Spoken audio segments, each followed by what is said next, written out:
And that's what climate change is about.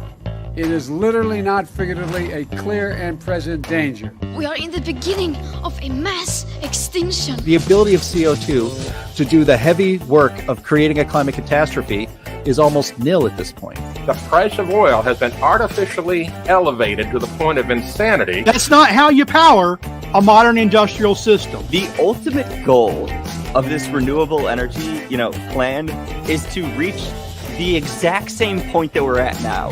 You know who's tried that? Germany. 7 straight days of no wind for Germany. Their factories are shutting down. They really do act like weather didn't happen prior to 1910. Today is Friday. It is indeed Friday, and thank you all for joining us here on Climate Change Roundtable, episode number 49. Today, we are going to be talking about academia and the way that academia has been doing the climate issue and other issues that have been making it difficult for honest people to do honest work. And that's a problem that we've noted a number of times on Climate Realism and on Heartland.org and at What's Up With That the professors and the people that work in academia seem to have to toe a particular line. They have to write certain ways with the way they produce their papers. Otherwise, they don't get funded or they don't become part of the team, so to speak. In any event, we have with us today a very special guest, Dr. Matthew Wielicki, who is a assistant professor of geology at University of Alabama in Tuscaloosa. And he did something really spectacular earlier this week, which we'll get to in a second. I also want to introduce our regular panel, Dr. Sterling Burnett, who's coming to us from Texas, and Linnea Lucan, who's coming to us from the East Coast of the United States. I'm sure she's got a good view of the ocean while she's doing this. So thanks for both of you for joining us today, and especially thank you, Matthew or Matt. So earlier this week, you issued, I would compare it to Martin Luther nailing his laws on the door of the church, where you've made an issue, a release on Twitter saying, I'm done, and here are the reasons. And the reasons were in line with what we have been saying for years about the problems in academia.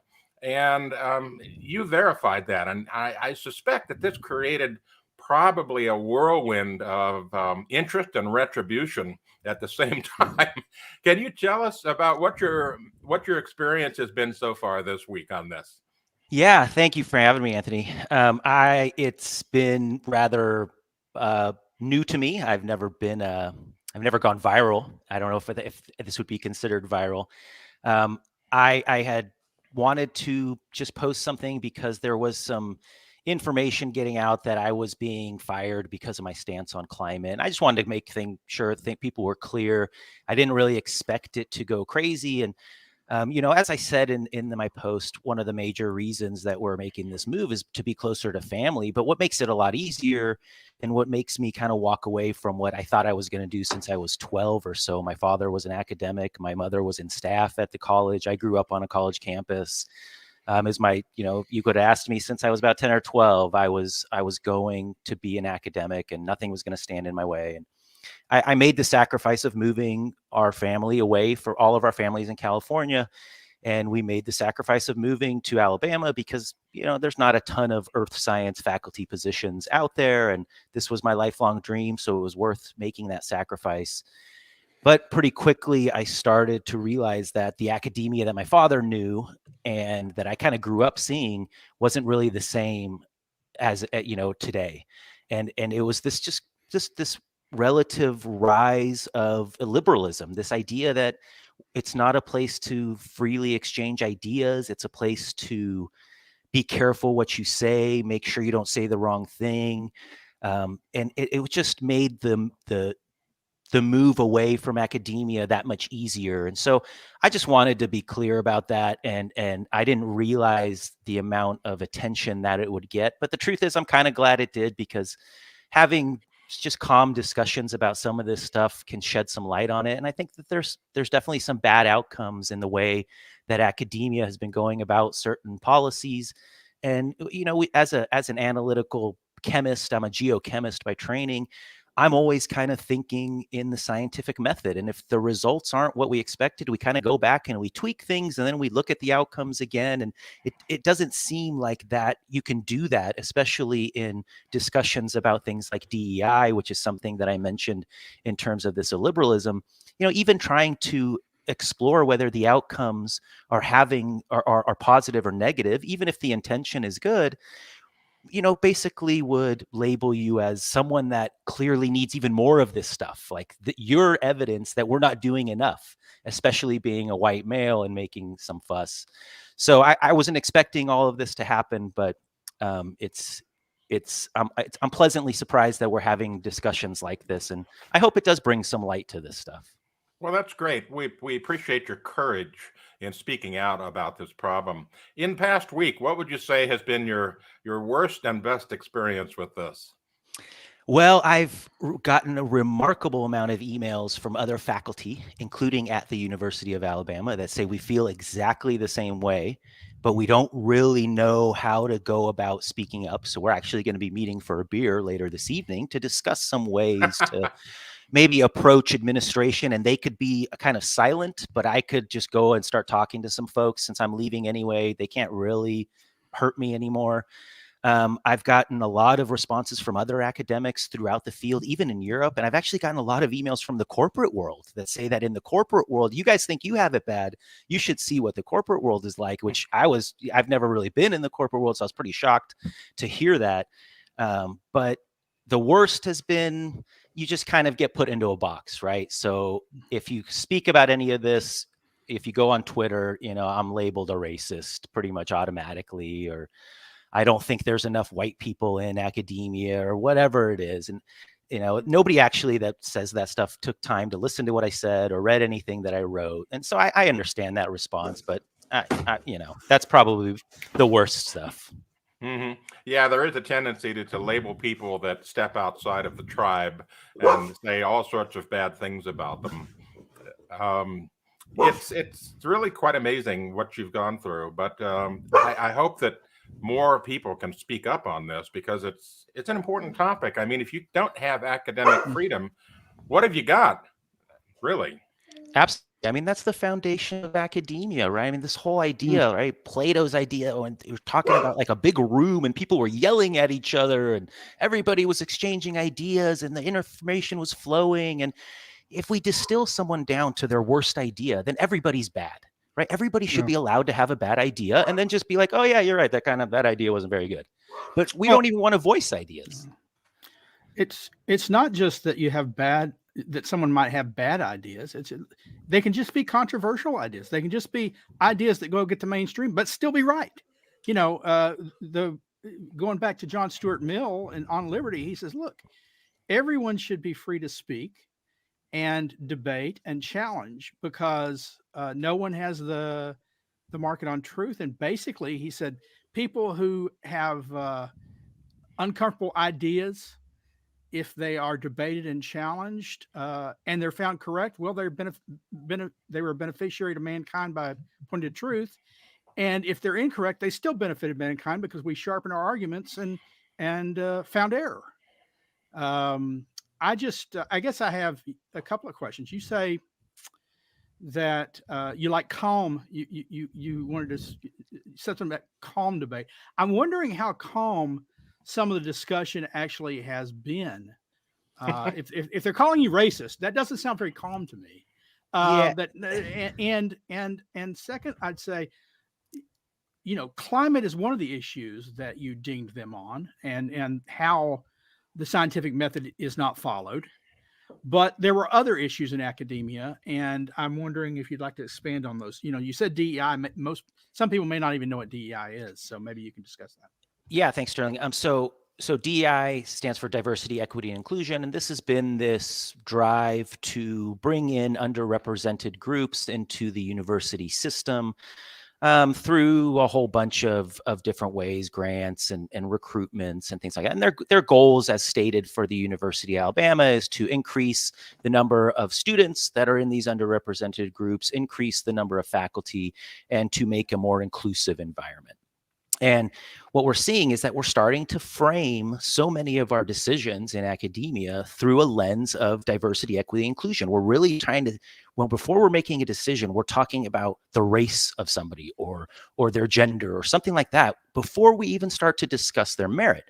And in a place like academia that is so merit-based, we take exams, we give grades, we have GPAs, we kind of score each other on everything. We're very merit-oriented. That we're moving away from that and we're replacing it with an immutable characteristic like the amount of melanin in your skin doesn't seem like it fits in terms of the foundations of how universities were supposed to operate. And so I brought attention to that, and that's one of these forbidden fruits as well, like climate. If you speak up about climate, you're a heretic, you're a denier, you're the worst of the worst. If you speak anything about DEI, you're a racist. You're the exact reason why we do this. And so there's been these few little issues that have popped up in academia that have become forbidden to discuss. And it seemed that if these were tiny little things, okay, I probably wouldn't be a big deal, but universities are spending a ton of resources on diversity, equity, and inclusion. This is one of the major ways that we frame every decision that we make. And if the outcomes of this are negative, because I would argue that this is alienating students. So I talk to the students that aren't in the underrepresented group. They think that they're no longer on a level playing field. I talk to the students that are in the underrepresented group. They think that their peers think that they didn't have to work as hard to get to the same place. Interestingly, in the STEM community, the Asians are kind of in limbo because the Asian community isn't really underrepresented in the STEM fields. And so they don't really fit in DEI. They're kind of white adjacent. And so they don't really know what group they fit into. And if this is really trying to foster inclusion and a culture of inclusivity, it's having the exact opposite effects because these students are being alienated. They're scared to collaborate with each other. They don't want to say the wrong thing or be labeled something. And so they tend to start to avoid each other.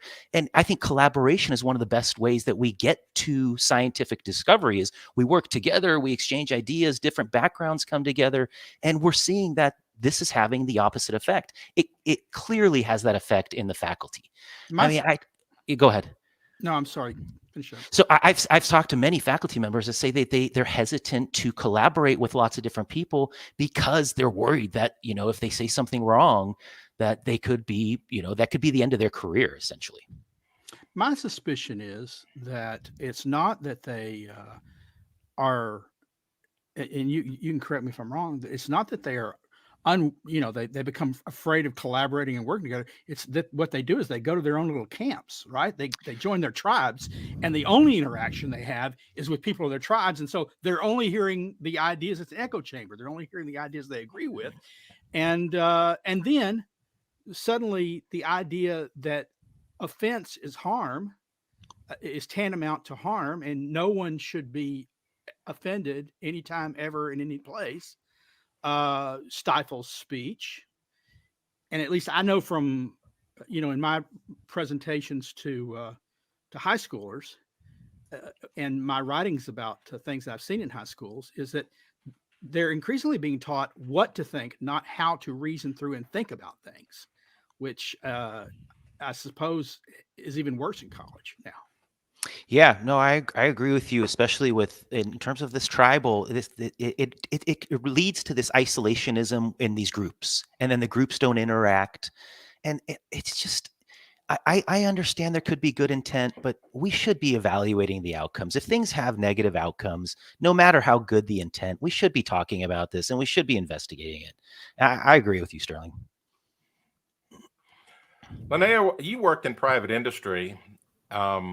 And Matt said earlier that private industry, some of his comments, they got even worse. Did you have any experiences like this? Well, yeah. I mean, it depended on who you talked to, obviously. Sometimes you would have it brought up, like climate change brought up in a big group meeting or something, and they'll just kind of rattle it off as something that's, already determined. And here's what we're doing. We're making sure we're doing closed system drilling or whatever it happens to be to keep emissions of methane down, that kind of thing. But and usually no one, it's not the right place and time to kind of argue some of the points. But I did meet several people who were, let's say, like pretty high up the chain of command on the drill ship, who would assert that it was getting noticeably hotter every year in the Gulf of Mexico. And I was pretty skeptical of that claim. And now that I've looked at the data, it really doesn't show that there's any noticeable warming in the Gulf of Mexico. But people were so certain that it was happening that it doesn't matter. Human memory doesn't really work all that. It's not like a photograph, right? Our opinions form how we view the world, and how we experience things that are happening to us. So it can alter our memory that way. And so that's one of the annoyances that I dealt with all the time. People would say, it's never been like this. And I'm like, it was like this last year. I don't know what you're talking about. Yeah. No, what's interesting to me is, you would think that geology, and my minor was in geology and I went to school for petroleum engineering, but you would think that geology would be one of those departments where they have a really unique position to understand historical data on how much the earth changes, and how rapidly it can change too. I mean, I was doing a dig site for a paleo project up in northern Wyoming, and it's all the limestone that's up there is embedded with brachiopod, or like clamshell type of critters. And I'm up in another part of Wyoming that's all dusty desert, and I'm finding shark teeth on the ground. There's huge climate changes over time, and sometimes pretty rapidly. We might not have the resolution that we need in our proxy data to be able to tell how quickly, but the idea that right now what we're experiencing is totally unprecedented, you would think that geology departments would understand that it wasn't the case. But that was not my experience in school. My experience in school was every single one of my professors either asserted a very strong position that human beings were killing the earth with carbon dioxide emissions, or they at least weren't willing to disagree. And I thought that was maybe dishonest, but also probably just decades of influence from funding and all sorts of stuff that can kind of shade people's minds. Yeah, geology has always had the long view of the planet, and yet climate change has become a very short and narrow view of the planet, and it's being pushed as if it is completely factual without really looking at the long view. And also it's very model-based. Geology has always been the study of the past, and there's been some modeling, but it's usually for processes. With climate change, they're always trying to model the future instead of looking at the past, and I think that's where science and academia get in trouble. What do you think, Matt? Yeah, I mean, I think that you guys are both absolutely correct. I think that as an earth science community, if we judge ourselves by giving our students a good state of kind of the state of the climate or state of the planet, we're failing. I poll my students all the time and I ask them a couple simple questions like, in the last 100 years, have significantly more people died of natural disasters? Has it been about the same, or have it significantly less? They all say significantly more have died from natural disasters. Absolutely opposite in the data. We've had a reduction of something like 90-something%. I ask them, and these are freshmen and sophomores, so they're like 18, 19, 20. I say, in your lifetime, the last 20 or so years, if I asked you if the number of extreme weather events or natural disasters, just the events alone, Have they increased significantly? Are they staying the same? Are they decreasing? And they all say they've increased significantly. Like, of course, we're having more of everything. There's more hurricanes, there's more tornadoes that are all more powerful. And then I show them the data in class from the Center for Research in the Epidemiology of Disasters, and they have the emergency database. And you can see that this stuff is relatively flat, if not anything else, maybe decreasing slightly over the last 22 years. And so if we're trying to give students a good, accurate view of what the state of the planet is, the earth science community has failed, because the students are convinced that the planet's on fire and that a ton of people are dying every year from natural disasters. And the data shows the exact opposite. And nobody wants to show this in class.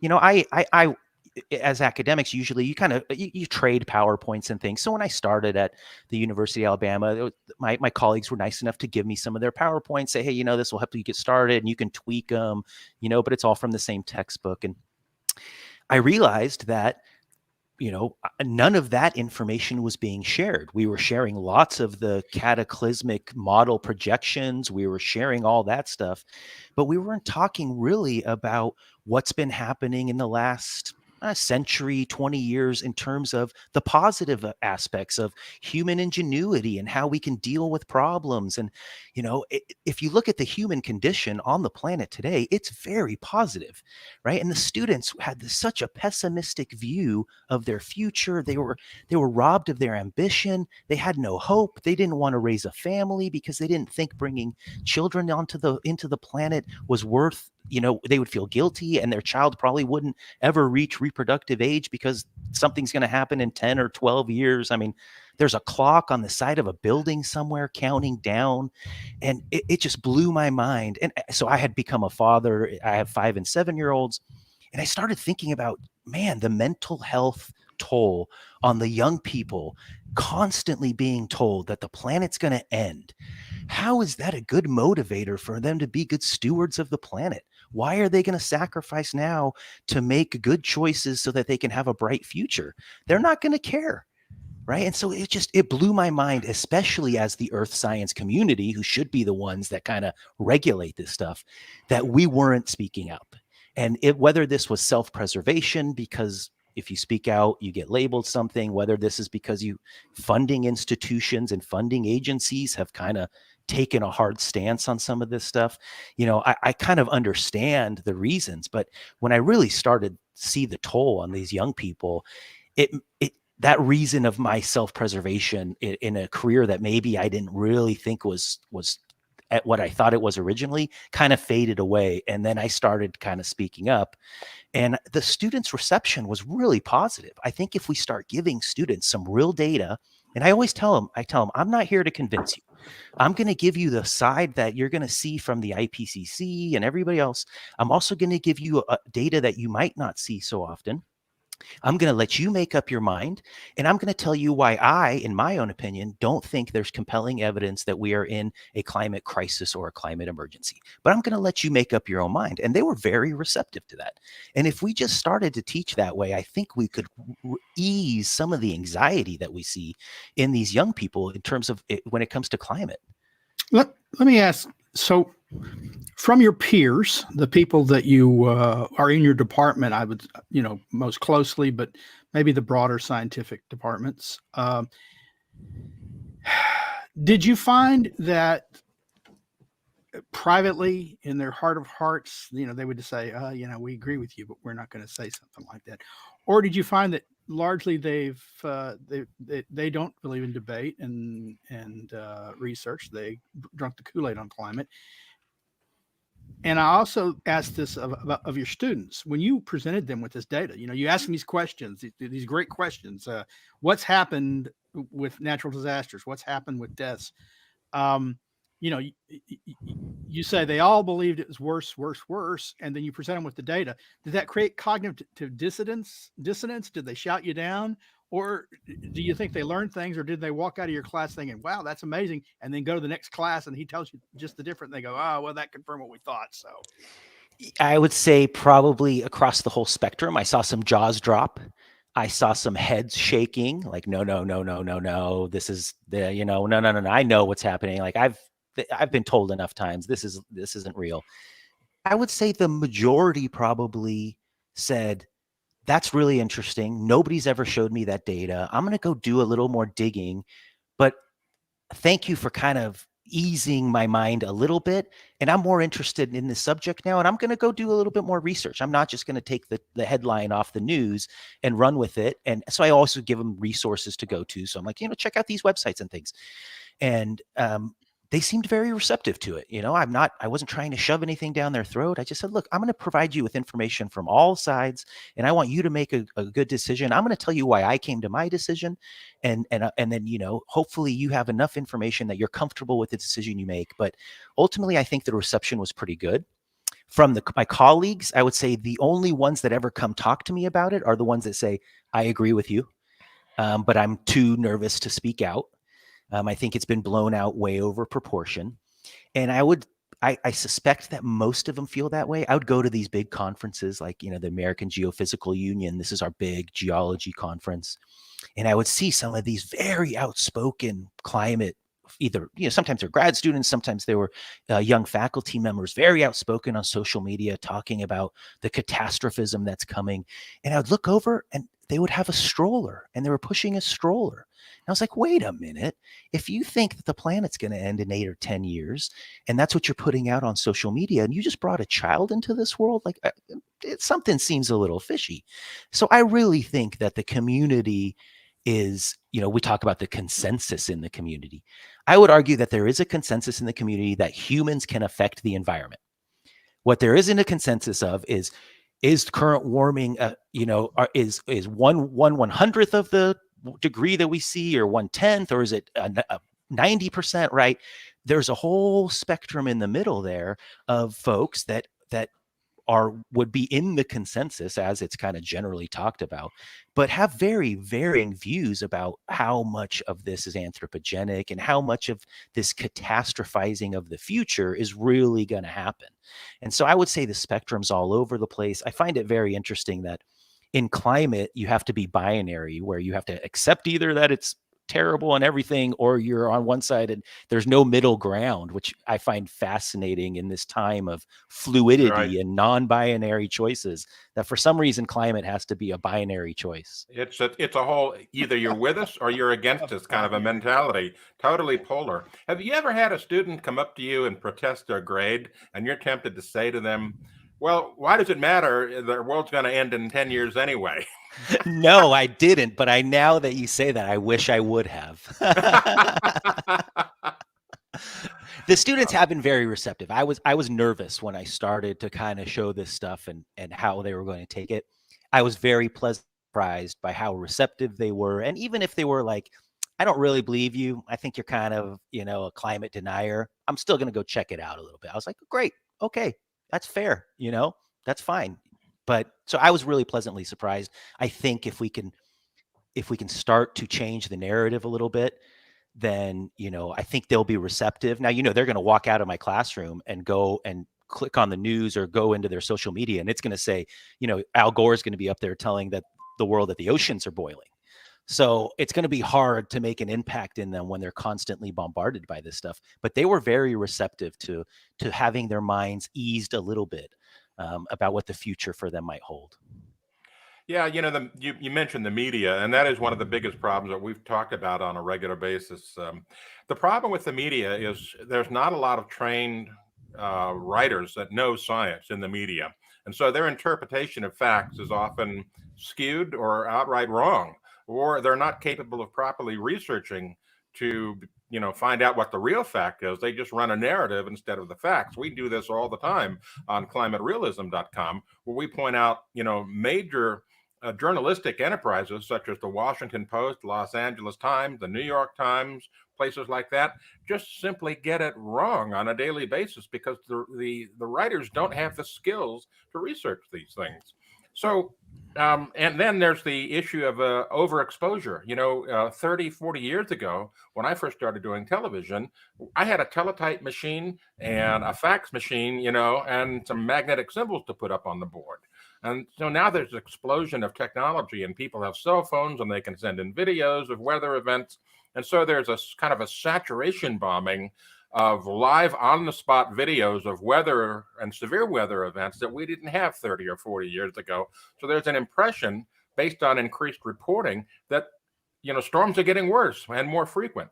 Have you seen that kind of a mentality in your students? That's the exact argument I get when I show, and I steel man their side. So when I show the last 22 years from the emergency database data from the Centers for the Research and Epidemiology of Disasters, I also show them, I go to the UN disaster risk reduction, and I show them even data from the 60s, the 1960s.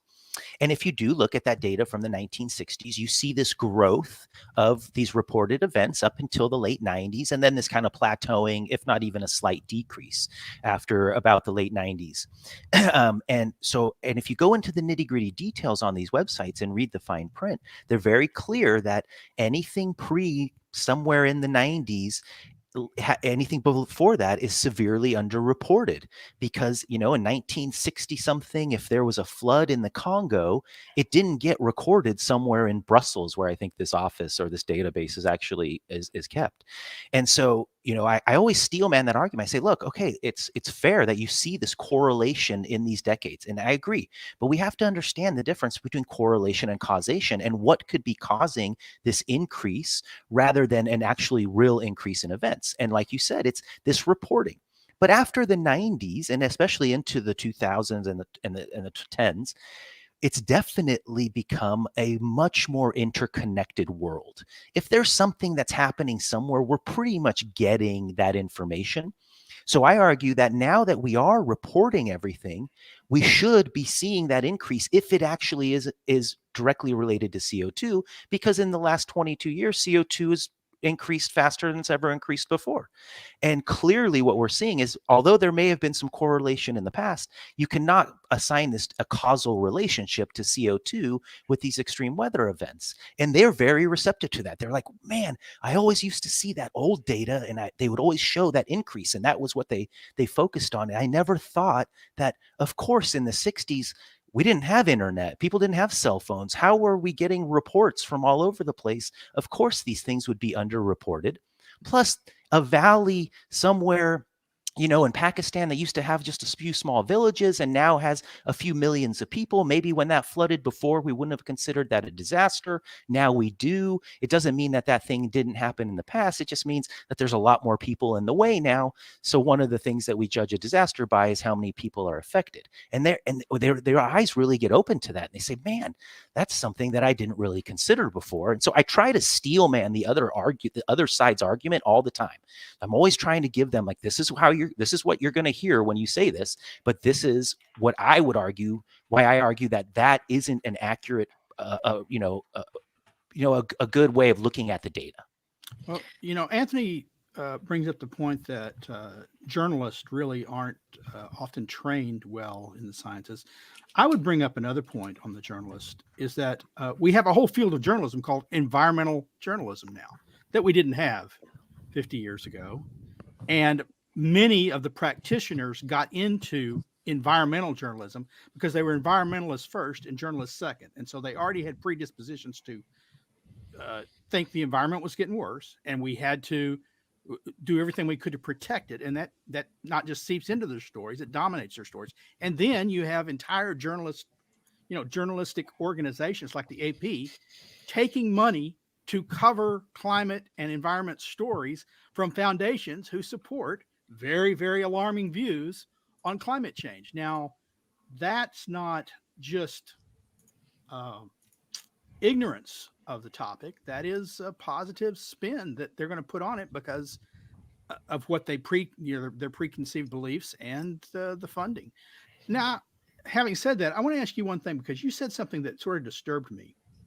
It didn't disturb me, but your response has now disturbed me. I thought I thought, gosh, him standing up and saying, no more, I'm mad as hell and not going to take this anymore, was really a great thing for you to do. But then you say, when you talked in your classes, that you saw eyes open and you were having an impact, if only a modest impact, on students. And now you've walked away, and those students have no one, I'm afraid. I've got mixed feelings about you leaving now. Yeah, so that's been something that, that's probably the one thing that I talked to like my father about the most, because he was an academic for many years. And so he's like, well, now you're not, you're teaching 300 or 400 students every year, or maybe sometimes a semester. I have 263 students in my introduction to geology, which interestingly we call the dynamic earth, meaning like the changing earth. And so I'm not going to be able to impact those students. And that's probably the part. No, that's not probably. That is hands down the part I'm going to miss the most. I really enjoyed interacting with the students. I really enjoyed seeing that little spark kick off occasionally and opening their eyes to something maybe they didn't think about. That's hands down going to be the part I miss the most. But I'm hoping that through things like this and through possibly social media, I could have a broader audience that I could have never had by just my 200 or so students every semester. So although I'm going to miss them and being face to face like that, I'm still not planning on shutting up. And I plan on speaking up and hopefully having a positive impact on more students than ever that would have never thought about coming to the University of Alabama. I just want to. What is next for you? Sorry. Oh, sorry. Let me just point. I want to point out one thing that both you and Anthony were talking about in terms of journalism. I talk about this in my class that, one thing that I push back against all of science and academia is the fact that public results, publicly funded science is hidden behind paywalls. And even the folks that are interested in this stuff and want to do their own research. So I sit on the university libraries committee. And what we do is we interact with all these big journals and we negotiate, and, they rip us off and we pay because we need access to the journals. And what they do is they give us numbers, and we can see that the subscriptions to these journals are vastly outnumbered by institutions than private citizens. Very private citizens paying the money to have access to this information.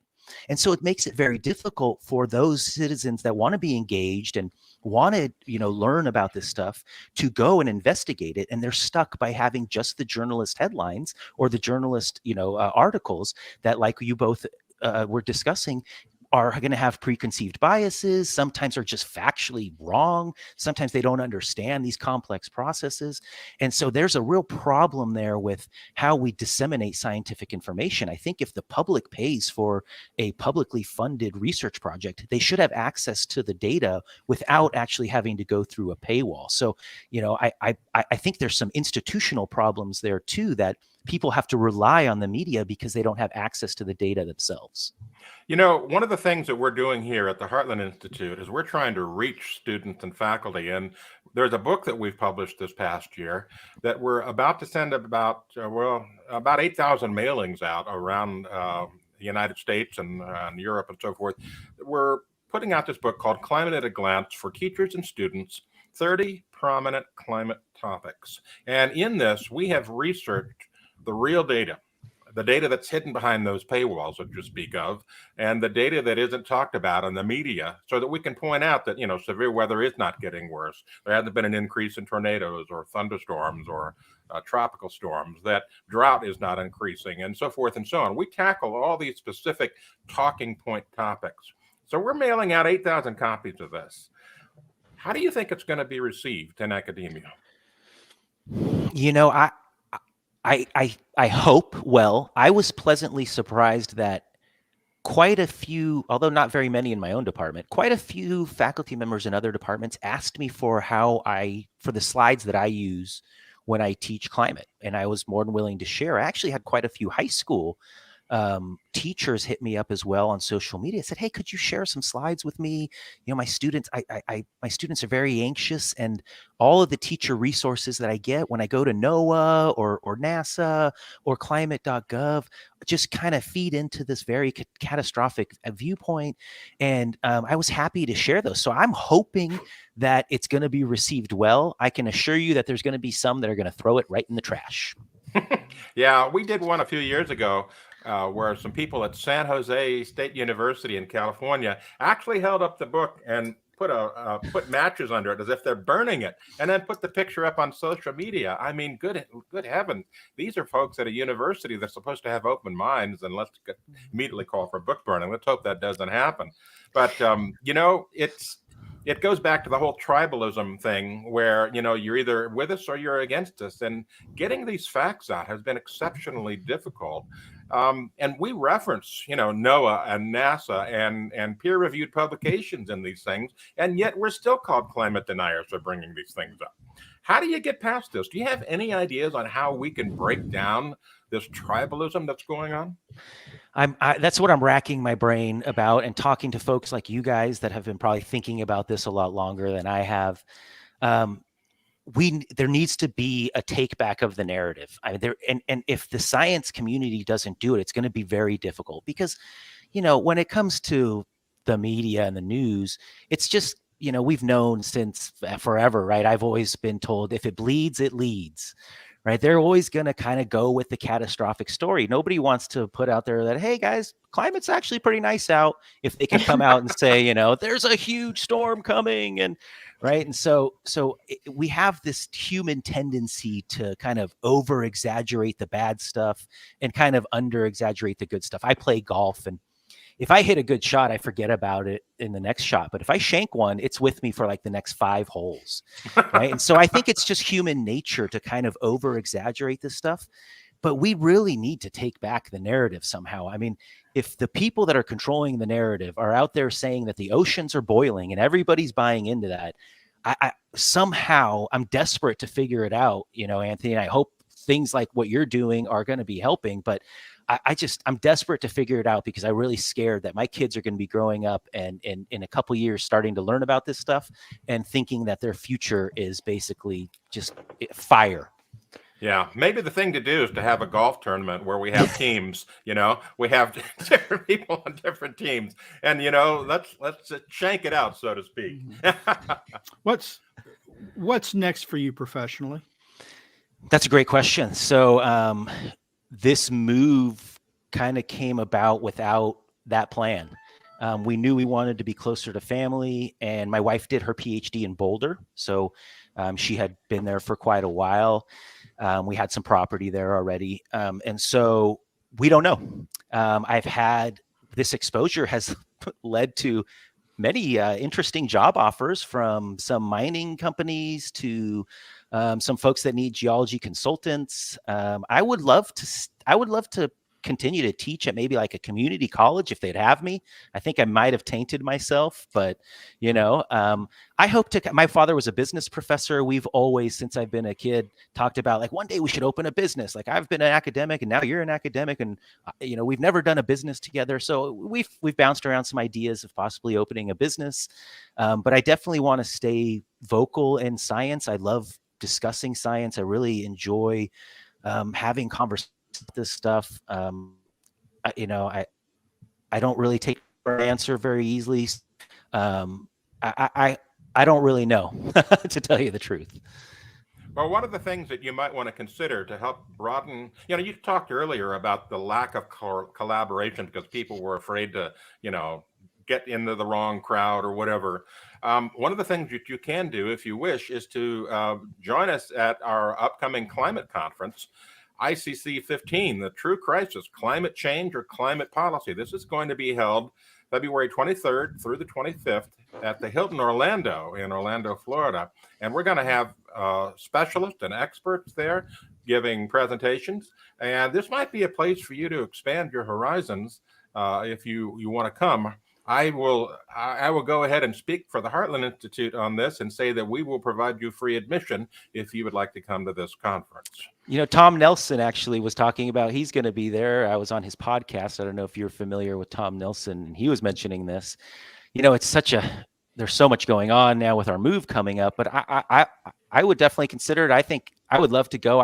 I was just introduced to this. I don't know how it didn't come onto my radar, but I didn't know about it till just a couple of days ago. I would be honored to go. I would love to meet some more folks in the community and have discussions like this. I just got to figure out if this is a big change in our lives coming up right now with the whole family. So things are a little bit up in the air.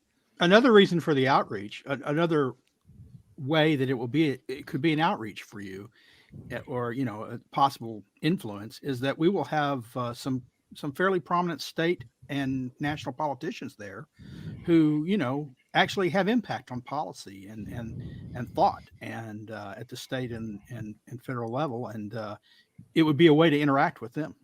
Yeah, absolutely. I mean, yeah, I'm going to do my best to try to get there. And I wanted to jump in really quick on something that was said a little bit ago, especially what Sterling said regarding the media and how some of it is, and how this is going to happen to us at our conference. But basically, there's kind of a game of telephone that happens with some of the news reporting on scientific discoveries or reports that we've noticed. I wrote something the other day about this, but back in early 2022, there was a story about an iceberg calving off of Antarctica. And the report on it said that this is the first time since satellites were put into orbit that we have witnessed this large of an iceberg fall, or this big of a calving event happen on this particular part of Antarctica. And all the media headlines said something along the lines of the first time in human history that an iceberg has broken off this part of Antarctica. And I think, Anthony, you were the one who covered it in depth when that stuff was going around. But there's a portion definitely of corruption in reporting it like that. And then there's just genuine, this is the third person in a row who has reported it like this because all they did was read the previous story without even bothering to click the actual report. And that's how this stuff gets circulated in social media, I've noticed, is all you have to do most of the time to rebut some of the claims that have been coming out is click on the report that they link to, highlight the abstract, and send it to them and say, the abstract literally says the opposite of what you're claiming it says. Did you even read this thing? And I think that's something, not everyone can be expected to dig into the full breadth of the research, but that's something that, people like you who have a scientific background have a really good opportunity to point this out. And Anthony, that person who wrote that article saying that it was the first time in human history that iceberg broke off was a doctorate holding meteorologist who definitely should have known better. So I don't think that it's necessarily all the time that people aren't capable of reading the research. I think that a lot of times, like I was saying earlier, they're totally blinded on it. And so they just kind of see what they want to see. Sometimes they chase the headlines. I have seen papers, particularly through university press release departments, where the paper that they actually wrote versus what came out on the press release very were two moderate. entirely different things. Right. And so they're happens a chasing lot. the headline, because if you chase the headline, then you get more attention and get more funding. And so it's a vicious cycle. And so, Matt, have you seen examples like that? Absolutely. And not only that, but we've actually had to correct a press release before, because when they sent it to us before, they wanted us to take a look. I said, whoa, no way. Like, what is this? None of this is what we said. And, the fact that there's other really big prominent folks that I've seen these press releases come out, and then I go check out the paper because I'm like, whoa, man, those results sound amazing. And that's interesting. And I go look at the paper and read it. I'm like, that's not what this paper is saying at all. This is like, it's remarkable. And the worst part is that the author of that paper didn't come out and say anything. You don't hear the author because they realize that's going to get them more attention. That's going to get more press. People are going to click on this more. And the lack of scientific integrity, it blows my mind sometimes. And it really worries me because, there's going to be another problem. We're going to face another problem as humans. And if there's no faith in science and there's no faith in scientists because they're willing to kind of play fast and loose with the data, that's going to make the next problem that much harder to tackle. Right. So, okay, we've got some questions that have come in from commenters on the channel. And our producer, Andy, has some of them saved. So, Andy, why don't you bring up some of those questions for Dr. Matt and see what we've got here. Okay. For Matt, when you presented real data that countered the alarmist dogma, what was the reaction of your colleagues in your department and other disciplines at U of A? Yeah, it's definitely the only ones that are willing to discuss it tend to be the ones that will be kind of, hey, we kind of agree with you, but we're not going to say it outside anywhere else, they tend to be the ones that are only ones that engage. So there wasn't much of a reaction. I actually got better input from some folks outside of my department, from the life sciences, from chemistry, from physics, even, where they would come to me and say, we've been talking about this a lot, and we're surprised that the earth science community isn't a little bit more vocal, because it's kind of, climate science kind of falls under earth science. There's a lot of this stuff that you guys should be talking about. And so there really is a large self-preservation instinct in the earth science community that maybe isn't as prominent maybe in physics and chemistry and places like that. So I actually got more positive feedback from other departments than I did from my own department. Although the folks that talked to me were always like, you're crazy for saying this, but I kind of agree with you. You're crazy, but we kind of agree with you. Oh, wow. That's got to be the quote of the year. So here's the next question from Squidward. Matthew, what's your take on the urban heat island and thermometer sighting problem on the surface temperature record? Do you believe its impact is significant? Yeah, so this is something that I talk about in my course a lot, because something that is one of the first student questions is, well, what other things can affect the temperature I feel when I go outside? And so we talk about, like, you grew up as a child and you played on a blacktop and you felt that heat coming off that blacktop, right?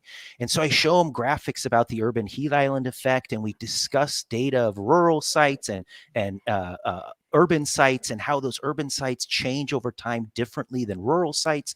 And we talk about the possibilities of other factors. And, they're very receptive to hearing that type of information, because I don't think I ever had a single student that had ever heard of the urban heat island effect. And you explain it to them and they're like, oh, yes, that totally makes sense. Of course, it's going to be warmer where you concrete and put asphalt everywhere than if you just left the trees and the ground in its natural state. And the fact that they don't ever hear that from anybody else was shocking to me. So I definitely discuss it to the students. They're very receptive to it. I'm shocked that more people don't talk about it. And it's something that is very brushed under the rug very quickly, right? If you go to climate.gov or whoever it is, NASA, the first thing is like, urban heat island effect is real, but it's not really a big deal. I'm like, okay, well, what's a big deal? These are very subjective terms, right? In an urban area, it's probably a bigger deal than in a rural area, obviously. And so, just to wash these things away very quickly and sweep them under the rug, I disagree with. So I definitely discuss that with my students, and they're very receptive to it. Okay, so we got another question from Alan Griffiths regarding Jim's comment. Could or should NASA and NOAA be investigated and or prosecuted for data tampering in pursuit of a political agenda? Now, before you answer that, I want to say that there is a difference between raw and adjusted data, and the differences can be quite huge. However, in some cases, there are good reasons for adjusting data in certain ways, good, valid scientific reasons. But at the same time, what I have noted is that there have not been correction done properly, at least in my viewpoint, for the urban heat island and siting of temperature stations being encroached upon by, UHI and local factors. So what do you think? Should there be an investigation of this? So I do talk about like the homogenization of data. I talk about how there are times, like you said, that it might make sense. If you're taking a sea surface temperature reading, but it's inside where your engine is in your ship hull, that could be a problem because you could be seeing more heat. So we have to think about all of these things. And the way that we were taking data long ago, people weren't thinking about all these little things. And so it makes sense to go back and look at the data. But at the same time, you have to take this with some scrutiny and look, and are we applying the same metrics across the board? And some of the information that I've seen is that these adjustments don't apply very equally across the board. They tend to be skewed in one direction. I don't really go into the politics of it or talk about any sort of legal challenges in my course. But if there's no other way to kind of get at the truth and make the narrative reflect the truth besides legal challenges, then I don't know what other option people would have. So I definitely discuss the homogenization with my students. They're kind of shocked to hear how much adjustments go on with older data. but we don't really go into much of the politics or legal challenges. I don't really. I would love to see. I'm a classical liberal. I'm a limited government kind of guy. I'm not. I try not to be very litigious. I think we're a little too litigious. If I could avoid legal challenges, I would. If I could change the narrative somehow without getting legal challenges involved, I would love to do that. If I'm backed against the wall and the only way we can get at accurate data and to change the narrative is with legal challenges, I'm open to that as well. On a slightly different topic, have you noticed in your years of academia or before whether the quality of science and research has declined with the focus on DEI? I mean, if you're hiring people just for physical characteristics, or certainly I don't see a lot of diversity of points of view, so that's not something we have to worry about. But if you're hiring people just on that and not on qualifications, that's got to erode the output over time, I would think. What have you noticed with that regard? Yeah. So, I mean, I've only been at UA for 7 years. And in that time, we haven't really made any hires in my department. I would argue that my colleagues have talked to me about some of the folks that have been hired in their departments, and they see a clear decline in the quality of work that has been coming out of the department, or out of certain academics. So I just can't imagine that if the hiring metrics aren't based on merit, that you wouldn't influence the output of the, what you're going to get on the back end once this person is hired and producing scientific data. So it seems to me like, of course it will, but I can't really say that I personally have experienced it.